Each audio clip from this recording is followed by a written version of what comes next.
The horse. The horse is white, it goes neigh. The horse likes to stay on the farm and it likes to eat hay. The cow. The cow goes moo. The cow's black and white and it likes to eat the grass or hay nearby. The dogs. The dogs are dog, sheep or dogs that are the farmer's pet.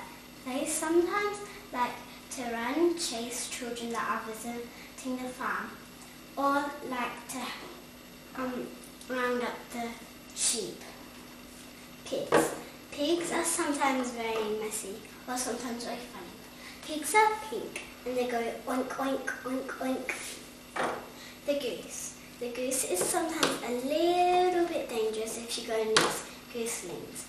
This one here is grey and black and it has orange feet. The duck. The duck likes to be in the pond.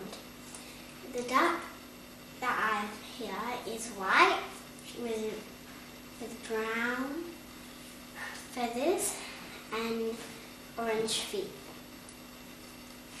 The cat goes meow and is the farmer's pet. The farmer likes to play with the cat at night time or just make sure someone's there with him. The rooster. The rooster is red, orange and black with some stripes of yellow or orange. The rooster goes cock-a-doodle-doo to wake up the farmer just in time so none of the animals go a bit wild.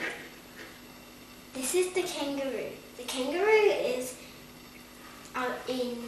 in Australia. So if you're a very good looker in Australia, you can see a kangaroo nearby, or maybe not.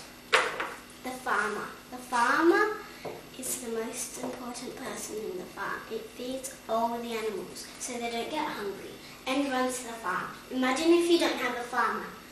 Animals are running wild